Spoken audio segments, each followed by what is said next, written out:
Hi everyone, Stu Corbett here, your High River Fire Inspector for our third installment of some little safety tips for our isolation period. I hope isolation is finding you well and nobody's driving each other too crazy yet. I'm finding the days are starting to run together and I forget which day of the week it is, but I suppose that's all part of the process. So what I want to talk about briefly today is something we talk about at Fire Prevention Week quite a bit. And since we're all together and conglomerated in one place, it's probably a good time to review it. And it's creating an escape plan. And you can have a lot of fun with this. I've done it with my little ones. And even though they're not really old enough, quite enough to make concrete decisions, we were able to talk about it and they kind of know what to do. Now, they're just preschool, but they were still able to help me with a few things and a few fun projects. You can also make this a little bit of an educational thing for older kids.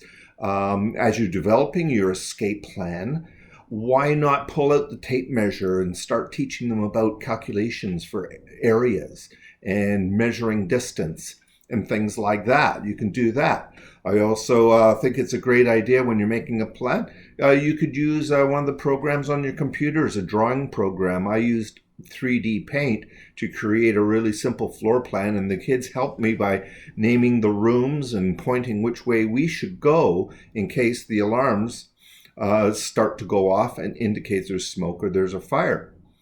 And in part of the planning, I think if you challenge your kids to try and think about what are the most likely parameters that an emergency is going to happen, well, I think for what we decided here was if a fire was going to happen in this house, it is probably going to be in the kitchen or from the fireplace.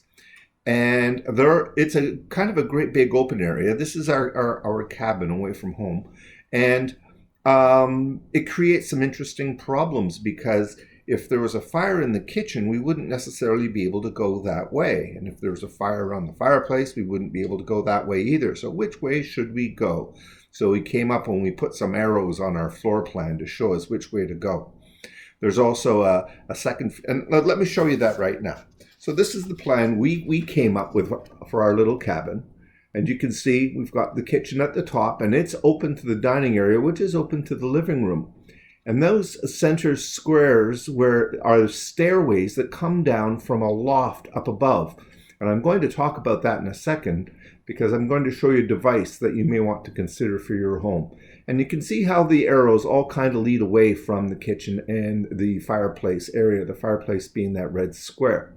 And all the bedrooms go to the closest exit. There's one at the front, which is at the bottom of the page, and most of the bedrooms, and we want people to go out the front door. And then there's some stairs up in the top corner that come up from the basement. Well, they should obviously go out the back door. I suppose if there was a fire over in this side, we have the sliding door option as well. And we talked about that as well. But they might take a little bit longer and harder to get open. They're pretty heavy doors. So the idea that I wanted to show you, or the device I wanted to show you, as I mentioned, the stairs coming down from the loft lead into the general area where there's likely going to be a fire. So we have an escape problem. We figured, well, if there was a fire in the kitchen or the fireplace or in the living room, we weren't going to be able to get down from there. And it's a second story. So there are escape ladders that you can purchase at most hardware stores. All your popular ones, your Canadian Tires, Home Depots, Rona's, Home Hardwares. And this is what they look like. And I've had this one here for at least 15 years. And it's really quite a simple device. I'll try and step back a bit too so that we can have a closer look at this. Here we go. So it works really simply. We keep this stored in the upstairs bedroom and it's under a night table and it's open and easy to get to. It's always there. And the kids, generally speaking, have left it alone. But really, you grab it and you just pull it apart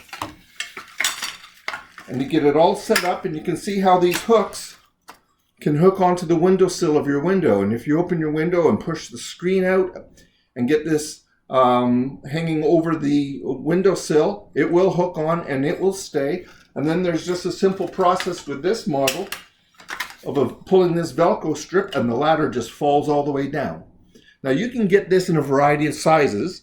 This is probably one of the smaller ones. It's about 20 feet, I think. Something about that. You can get them in longer ones if your house is a little bit taller or you have a third story. And they generally start in the neighborhood of $60, $65 for a package like that. But what a cheap price for an insurance policy to get people out of the house, which is what we want you to do. Okay, so have fun with that. Have fun with the different ages of what you can get them to do, measuring stuff and drawing, and maybe if the kids are a little older, you can teach them how to use an art program in their computer to create a plan.